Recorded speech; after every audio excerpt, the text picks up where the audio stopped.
This book is based on one premise, that everything else will fall into place because your focus is on something other than your dead-end job, your prick of a boss, or your miserable life.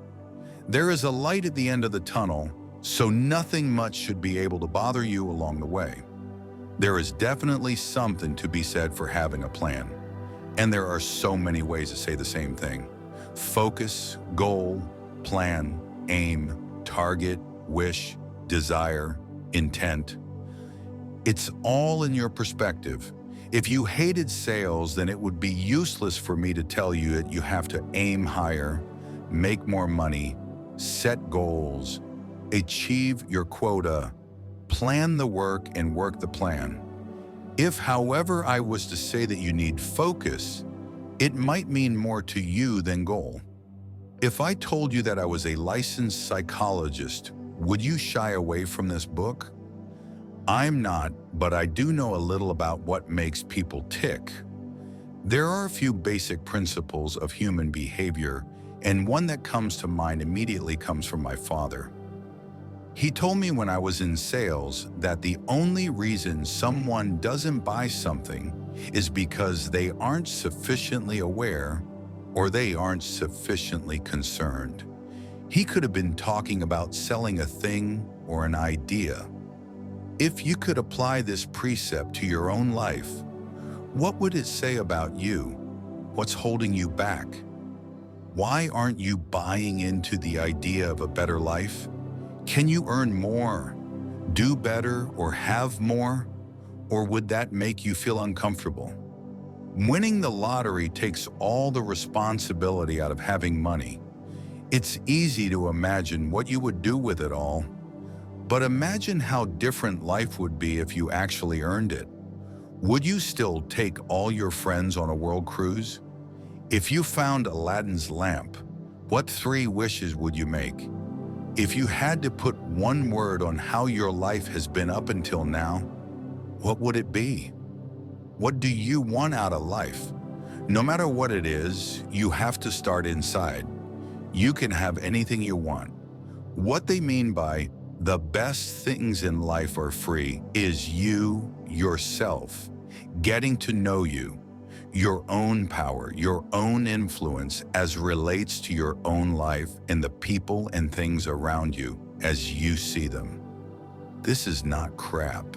It's the responsibility that comes with having life and accepting it as yours. More than that, living it. You can become really good at getting what you want. The more people who know about these principles, the closer we all are to getting to our ideals. Yup, that even means that ornery guy down the street. Imagine if he was in a good mood all the time. Would that put your life in a different perspective? Nobody can help anybody until they help themselves. This is the difference between selfish and selfing. It was pointed out to me that people who are selfish usually have no patience. I've watched to see this effect, and yes, it's mostly true. On the other hand, people who know themselves and take the time to apply what they observe about life are the ones with all the patience in the world. They also have a high tolerance for frustration. They're the ones who have the energy to look after themselves and others. It seems that the amount of patience a person has is equal to the amount of frustration they can take, and thereby equal to the amount of information they can take in and retain. People with a lot of patience find it far less frustrating to learn something new than a selfish person, regardless of age. Think about it. Let me invoke your impatience. Would you like to know how it all works together so that you can learn to get what you want? Would you use it? Would you become what you could be? Are you ready to accept ownership of your life? Are you hopping from one foot to the other saying, "Get on with it"? I believe if I can explain the whys, the hows will be easy and it will all become second nature. After you've read it, You may even say, "Hang on a minute, I've done that." Well, now you'll know what you did so that you can do it again.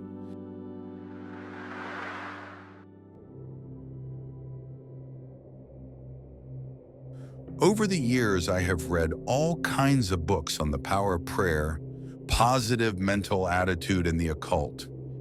I have undergone numerous seminars on the power of positive thinking, sales, human behavior, and team building.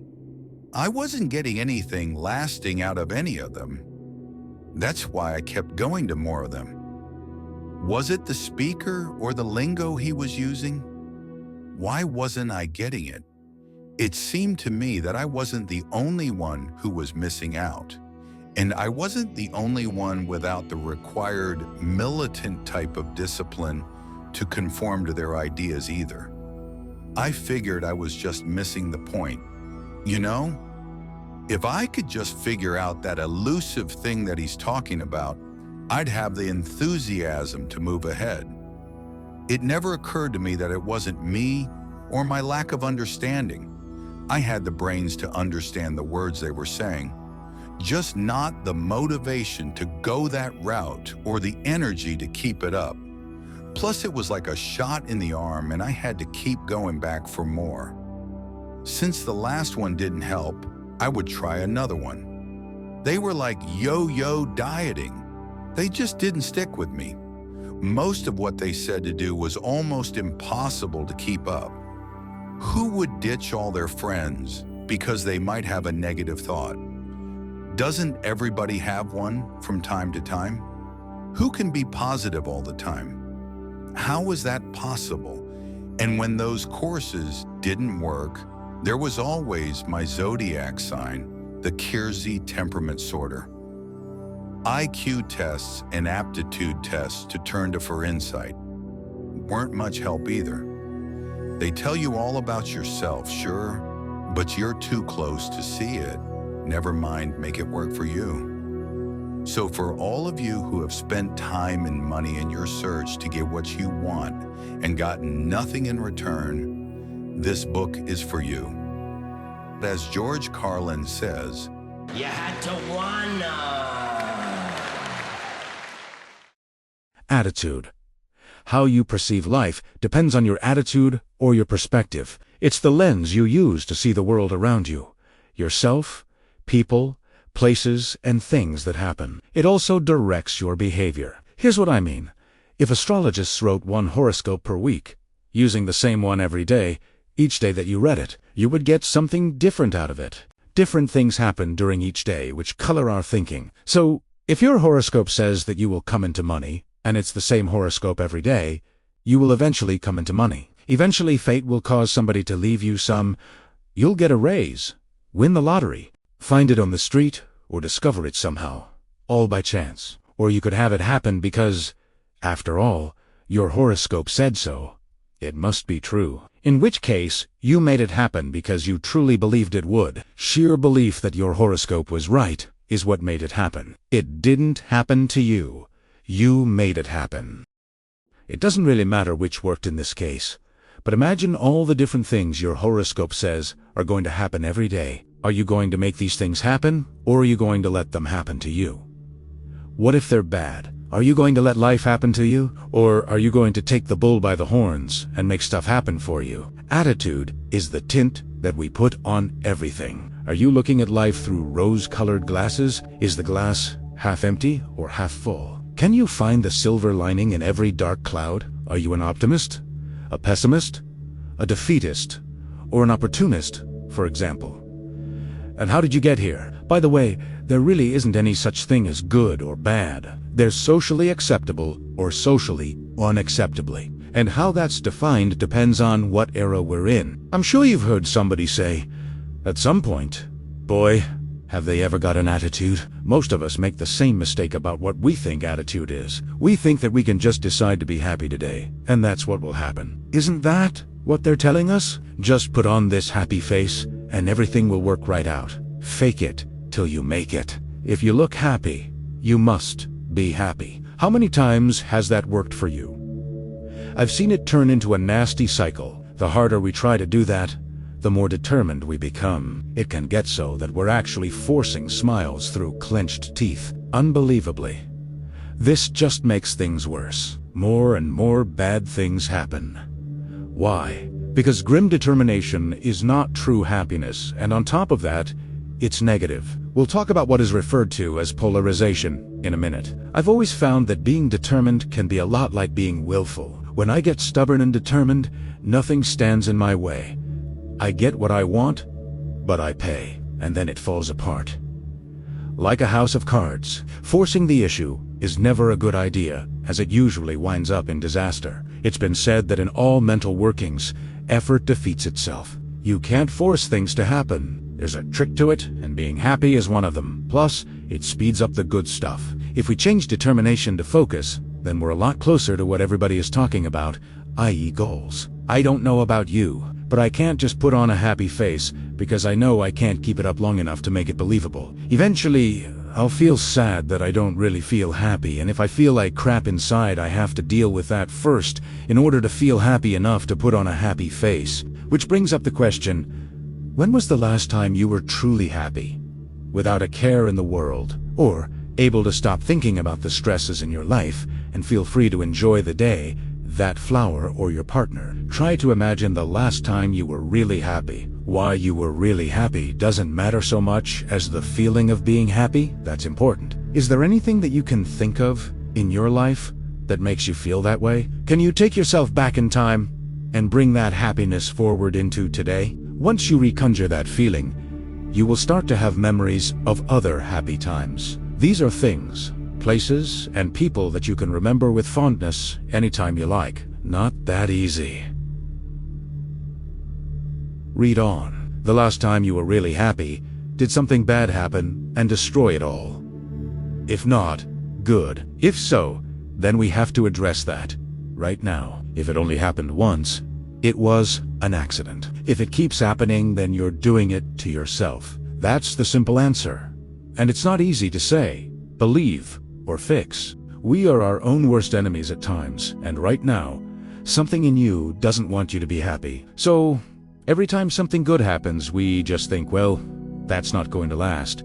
Or, oh my, what's next? We know that something bad is right around the corner because something good just happened. Usually it happens because you think you don't deserve it, and that comes from conditioning. But it's also a self-fulfilled prophecy. Isn't it funny how beliefs you didn't know you had could be so powerful? Think of it as a dent in your bumper that you never got fixed. Now, years later, you're used to looking at it, and it doesn't faze you anymore, even if it is all rusty and falling apart. Maybe it'll just go away, ... No, it rots you. You might work around it or explain it away. Yeah, I'm going to have that looked at. Well, guess what? It's time. All the books on positive thinking and how to be rich, happy or whatever are all saying the same thing, but they keep you reading right until the end without really telling you all of it. We read these books, take these seminars, and listen to the gurus in the hopes that they're going to reveal the magic pill. Do they ever? Have you noticed how politically correct they are? They don't tell you what you're doing wrong. Instead, they drone on and on about so-and-so who crawled up out of their hole and made millions overnight. Or they tell you stories about people who continually failed. Or they introduce someone they've helped. Frankly, sometimes I wonder, did they just get cynical and find a really good scam? Charge them heavy money, make them laugh, and they'll feel really good when they leave. So what? I don't need proof that it works. I don't need to know how much money they make. I need the answer. Tell me, in plain English, what I have to do. But they never show you how to examine your basic self, so that you can change you to meet your needs in a way that's doable, or even how to figure out what your needs really are. They ask you to sit down and make out lists, or fill out lengthy workbooks. They believe they're helping you, at least enough so that you won't ask for your money back. If they ever did tell you the secret, then you wouldn't need them anymore. There would be no more wars, and people would have happy, prosperous lives. They wouldn't be able to make a living anymore. Could they be counting on you to not get it? Which brings up another question.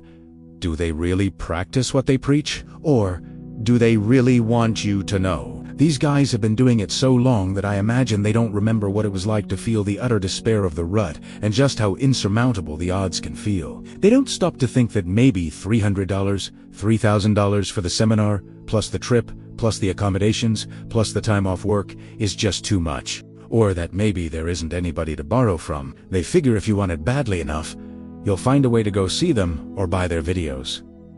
Dies is Kajade. Emotional buying. Very powerful stuff. How do you climb out? Do you fork out all that due and blindly accept precepts that you don't fully understand? Do you continue to live by rote? How does that help? I don't need a living regimen. Do you? It's like a life diet. Be positive. Get rid of all your friends. Do for yourself. Don't become part of the coffee club. Set goals and achieve, achieve, achieve. Did you know that psychiatrists agree that all you need to get through life is one good, solid friend? The honest, non-judgmental type. Noena and what? About belief systems. Your belief systems are etched into your subconscious. Now there's a place. This is where you get one half of your inner voice. This could be your devil. You know, the guy that sits on your shoulder and argues with the guy on your other shoulder while you stand there in between, wondering what to do. I hate that guy. He's always saying things like, "You louse." That's not going to work. Where the hell did he come from? How do we get anywhere with this guy screaming failure? You know how they're always talking about behavior and that if you change it, it will change you. Well, I'm not sure, but I think they've got that backwards. There is definitely a connection between you and your body, but I think you have to change your thinking. And then it all transpires to change you. Ergo, your behavior will change by itself. What they're really talking about is reflex responses that you have to people, situations, etc., which are fairly ingrained and subconscious and are virtually impossible to change. There aren't too many people who can read their own subconscious, not even with a lot of therapy. It's not supposed to be read, it's supposed to be gently trained. If you have a knee-jerk reaction to someone, how do you control that? Don't judge them. As much as I hate being under other people's microscope, I realize that it's just natural curiosity. I'm certainly not here to be judged by anybody, or do any judging. Nobody is perfect, so accept the fact that there are people you're not nuts about, and if you have to, avoid them altogether. It's better to be alone than put up with hardship from others. You have enough of your own to deal with. At least for now, pick people who are genuine to hang around with and don't be fooled. Recognize the difference between being alone and being lonely. Get comfortable with yourself. Amuse yourself. Do things that you want to do. Get happy. Tell yourself jokes you've never heard before. What doesn't kill you makes you stronger.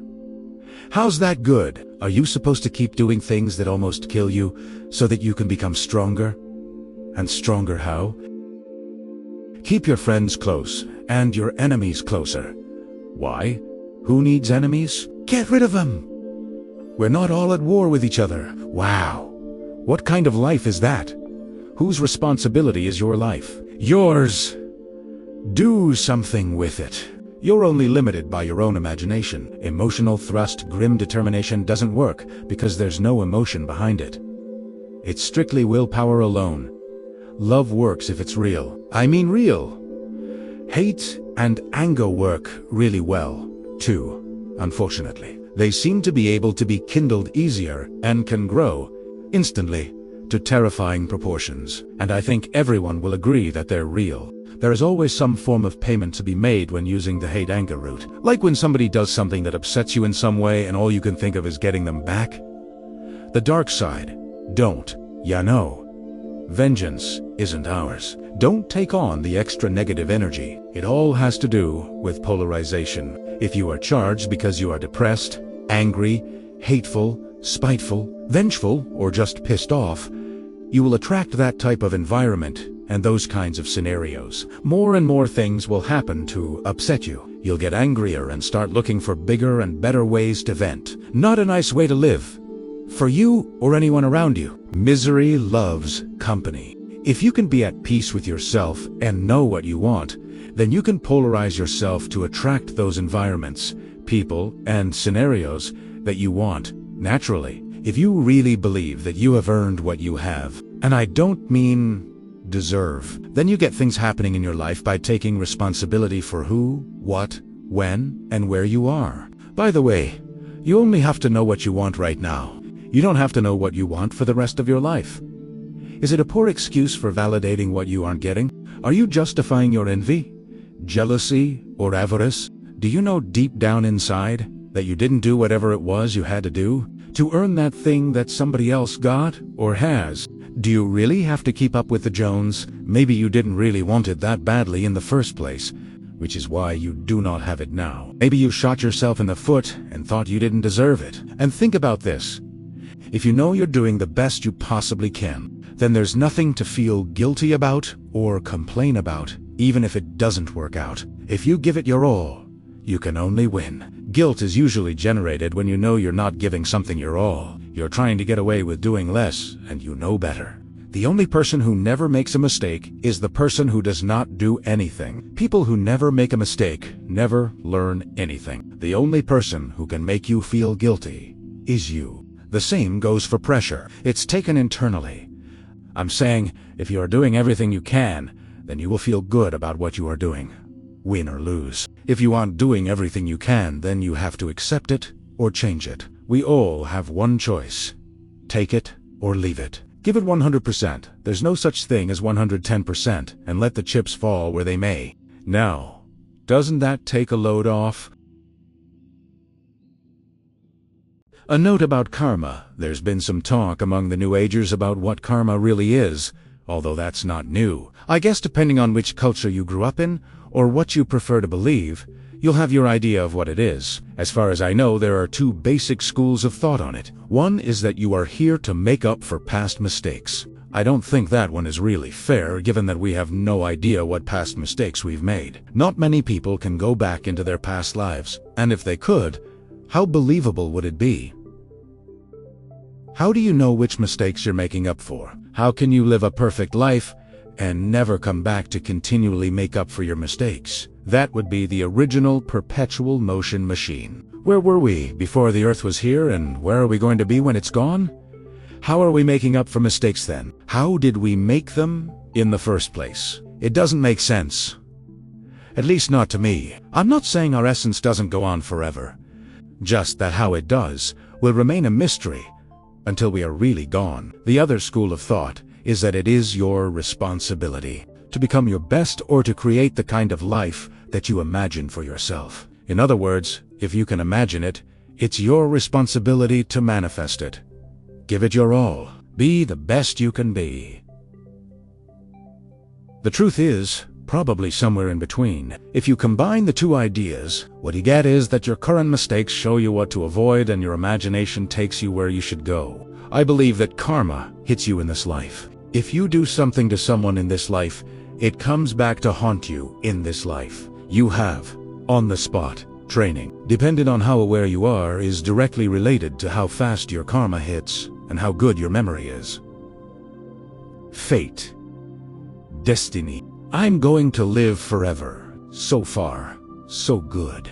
Fate is when you have a life path that has been established, is carved in stone and out of your hands. I think there are some aspects of your life that could be ascribed to this dead end.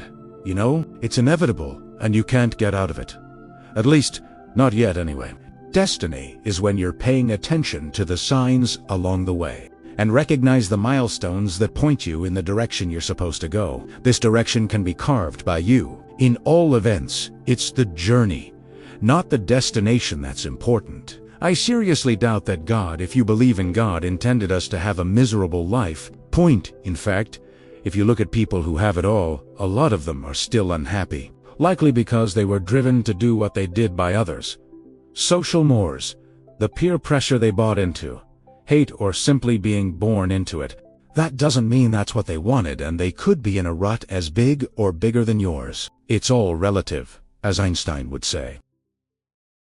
Mental awareness, consciousness, conscious thought is the stuff that keeps us in the here and now. This is where the recognizable rules happen. Reality rules, social rules, moral rules, God, good and bad, attitudes, etc. This is where you recognize your creativity and set the stage for things to happen. Once you get thinking about something, you're 1/3 of the way there. Your subconscious doesn't recognize negatives. Imagine this. The dog is not chasing the cat. Did you see a dog chasing a cat? I am not going to the store. I am not going to take that job. I'm not going to hang around with people like that anymore. The key word to avoid here is not. Otherwise, the dog is chasing the cat. You are going to the store. You will take that job and you will continue to hang around with people like that. Isn't it funny how we become the things we hate? Now you know why. It's called focus. We're focused on them and planting all kinds of seeds in our own selves, polarizing away. Doubt, fear and dread all combine to build a nasty net in our subconscious, which naturally spawn ideas. We decide, and then we forget. Lo and behold, there it is, right in our face. I hated it when my mother said that to me when I was a kid. Or, oh my God, I sound just like my parents. Where do we go from here? Worry out loud. Don't let it get into your subconscious. Think of your subconscious like a robot. You program it, and it brings you exactly what you ask for. Avoid programming it with your anger, fear, dismay, or dread, especially with any kind of passion, because that's what you'll get. You have to get past your worries and relax. Let go. Yoga, meditation, daydreaming, laughter, and exercise are all good. Find a way to settle with it. You have to find a quiet spot that you can feel that happy feeling. Sometimes this means tuning everything out and doing it right where you sit or stand. You can do this while you're lying in bed just before you go to sleep. When you go to bed, rather than read some boring technical manual or watch TV, you can create a world of your own in your mind and go there to relax.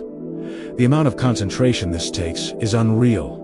It will put you right to sleep. Do whatever it takes to get past the day's hassles and relax. Although this might sound hokey, concentrating on your breathing is surprisingly relaxing. If you focus on that, there's no room for anything else. Autosuggestion, fun stuff. Now here's your proverbial double-edged sword. You can shoot yourself in the foot or propel yourself into ecstasy. The thing is, whether you know it or not, you do it all the time. Do you feel that maybe, just maybe, it's time to grab the reins? Remind me, I want to talk about trust later.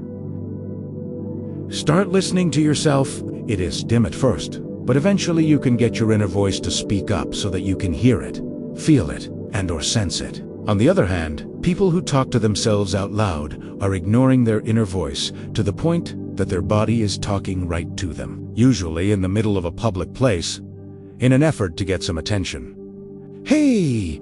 I'm over here! Stupid! There is a whole pile of stuff going on, right under your nose, that you may never notice unless you start paying attention. It was discovered quite a while ago that there were subconscious ways to influence you. They called it subliminal suggestion. It was incorporated into commercials, both in print and on air, to get you to see things on an unconscious level. They used it to get you to feel a certain way about their products. The last I heard, it was outlawed, but I think that only means it has gotten more technical and harder to detect. Here's something you can try at home. Mute the commercials and pay attention to how you feel, not how you think.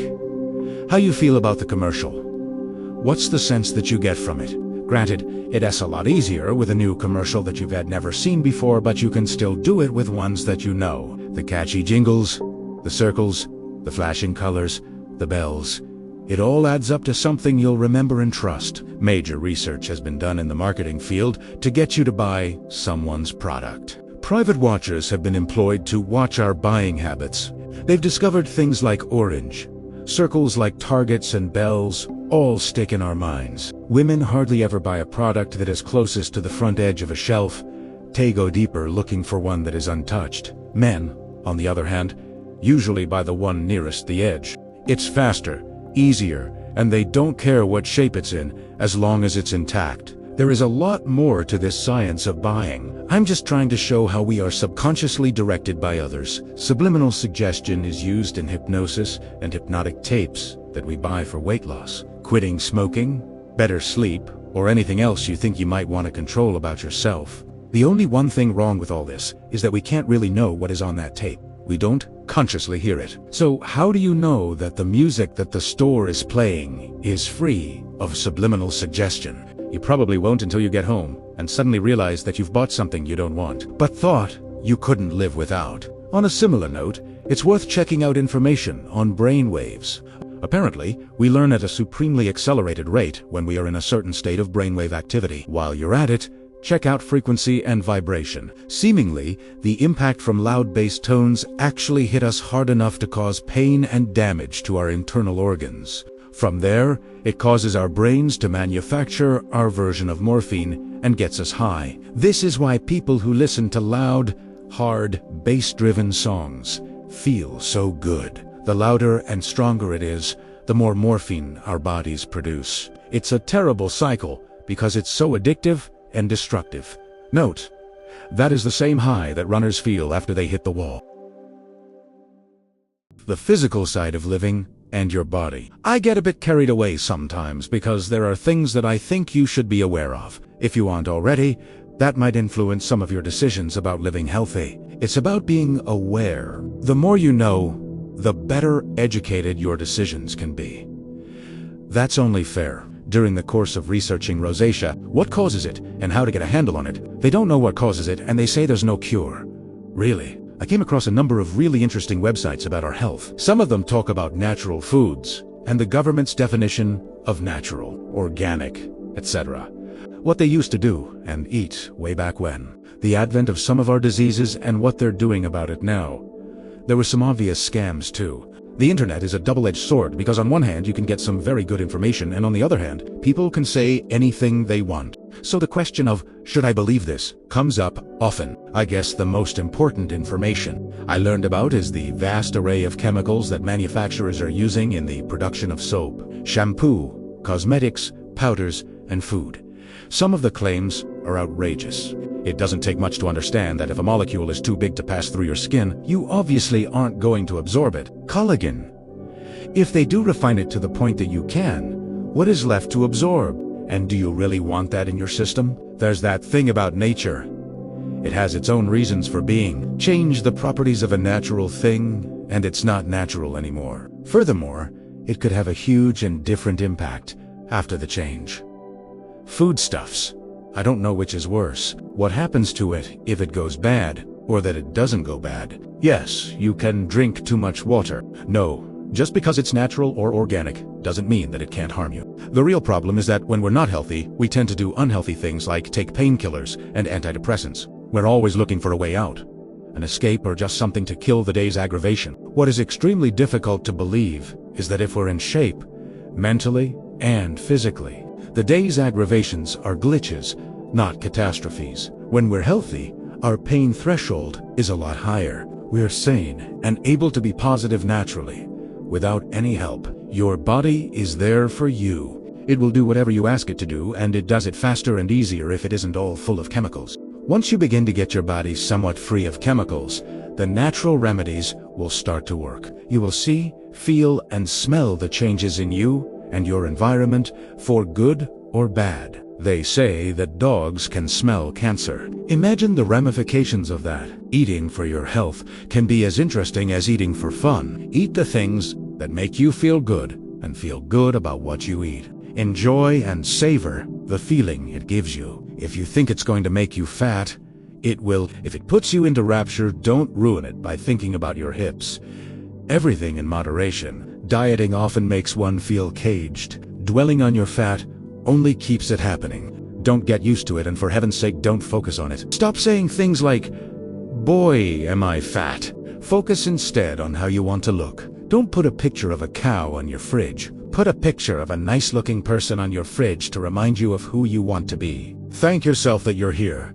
Focus on what you want and intend to get it. Cholesterol. Did you know that you don't absorb it from your food? Nope. Cholesterol in food is merely a trigger that tells your body to make it. So, the packages that claim cholesterol-free or no cholesterol have simply removed the trigger from the food. But what have they replaced it with? I believe, through all my research on the chemicals in our sundries, I did figure out the cause of rosacea. I put all the information together that I had acquired and applied it to how rosacea acts, what makes it worse, etc. And developed my own facial formula. It's so natural I can eat it.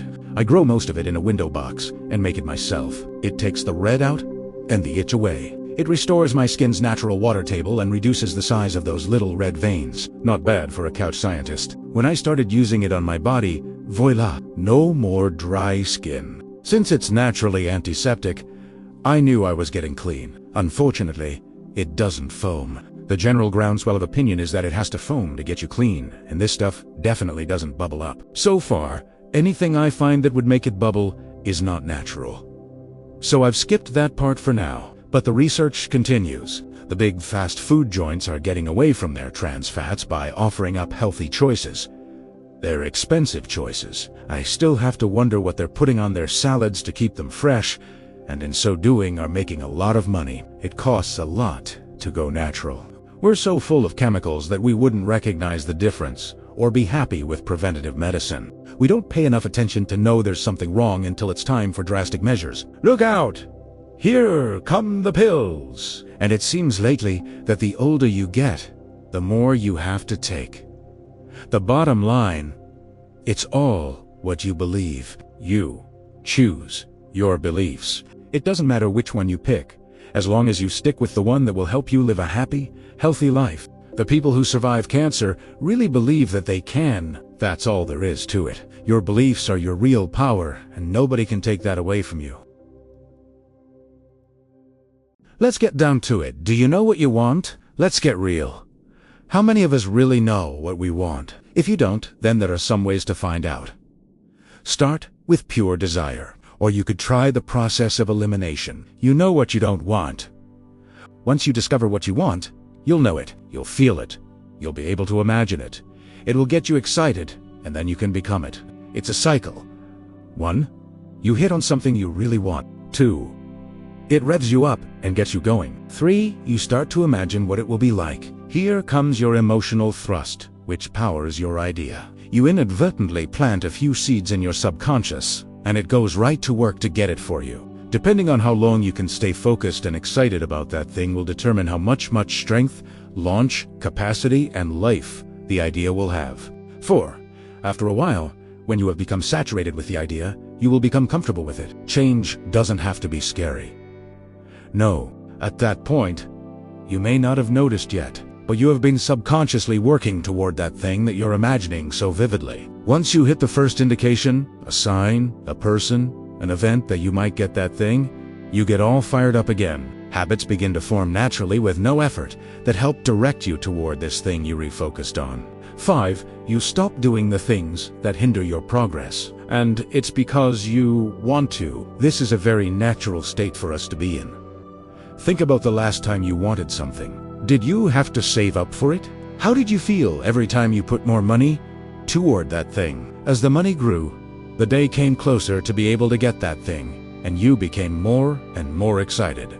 Same concept. To specify, I'm not talking about saving your money. I am saying that the more focus you can put on what you want into your idea, the closer it gets to happening.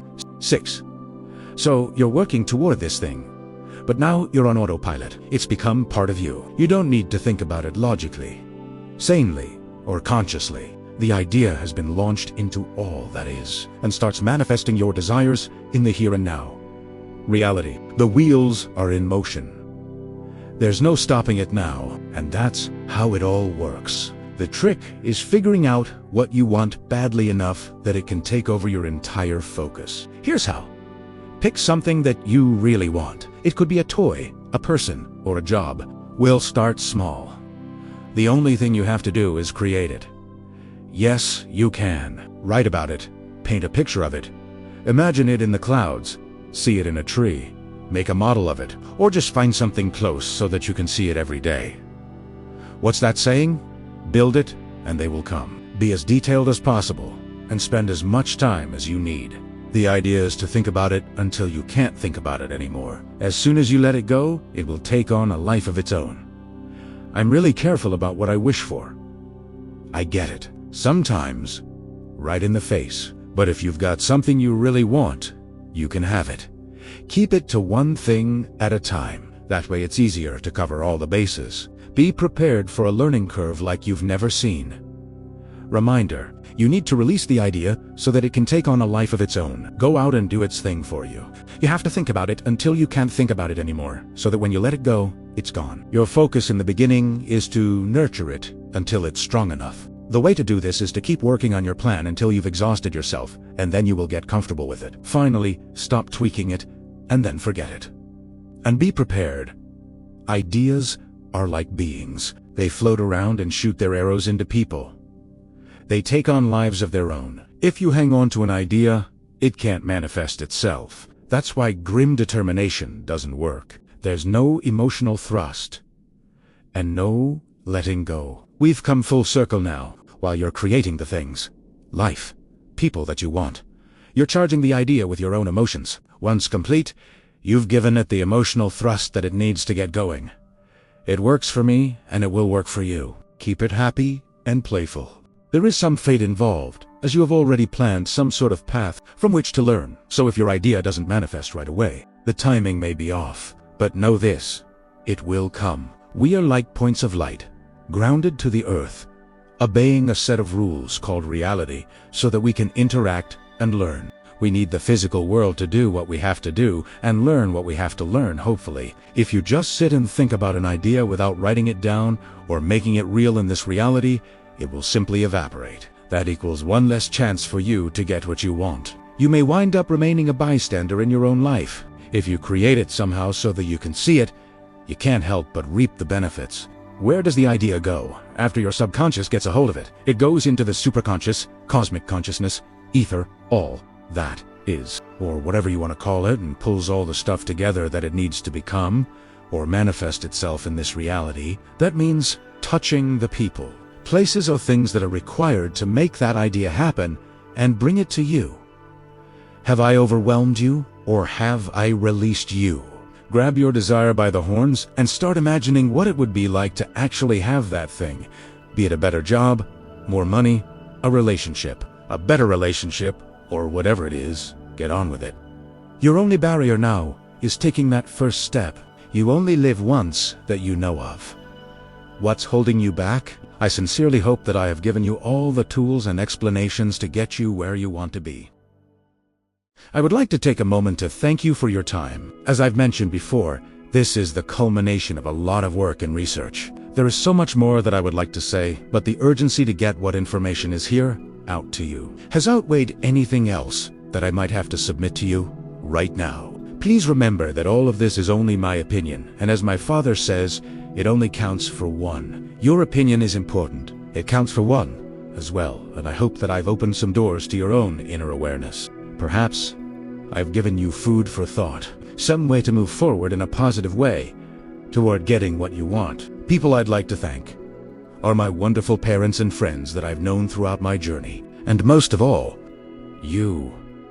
The wonderful you. The fantastic you. That individual that makes you, you.